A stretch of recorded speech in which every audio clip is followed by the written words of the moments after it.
ജെ.കെ. റൗളിങ്ങിൻ്റെയും Harry പോട്ടറിൻ്റെയും സ്വന്തം സ്ഥലമായ Scotland. ഇവിടുത്തെ ഈ ബ്യൂട്ടി വെറും ബ്യൂട്ടി അല്ല, മിസ്റ്റിക് ബ്യൂട്ടി ഇങ്ങനെ കാണാൻ പറ്റുമെന്ന് ഒരിക്കലും വിചാരിച്ചിരുന്നില്ല. ഇന്നത്തെ നമ്മുടെ ട്രിപ്പിൽ സ്കോട്ട്ലൻഡ് ക്യാപിറ്റലായ എഡിൻബ്രോ കാസിലായിരുന്നു ആദ്യത്തെ നമ്മുടെ ഡെസ്റ്റിനേഷൻ. ശരിക്കും പറഞ്ഞ ഒരു ലാൻഡ് ഓഫ് ഹിസ്റ്ററി എന്ന് തന്നെ പറയാം.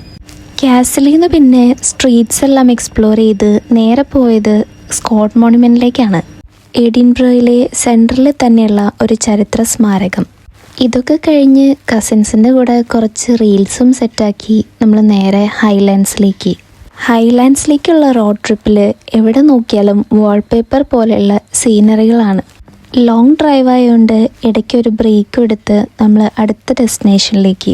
സ്കോട്ട്ലൻഡ് ട്രിപ്പ് പ്ലാൻ ചെയ്തപ്പോൾ തൊട്ട് മസ്റ്റായിട്ടും വരണമെന്ന് വിചാരിച്ച സ്ഥലമാണ് നമ്മുടെ ഗ്ലെൻഫിനൻ വയഡക്റ്റ് അല്ലെങ്കിൽ ഹാരി പോട്ടർ ബ്രിഡ്ജ്. കുറച്ചു നേരം നോക്കിയിരുന്നെങ്കിലും ഒരു ട്രെയിൻ കാണാൻ പറ്റി. അങ്ങനെ ട്രിപ്പെല്ലാം കഴിഞ്ഞ് എല്ലാവരും തിരിച്ച് വീട്ടിലേക്ക്.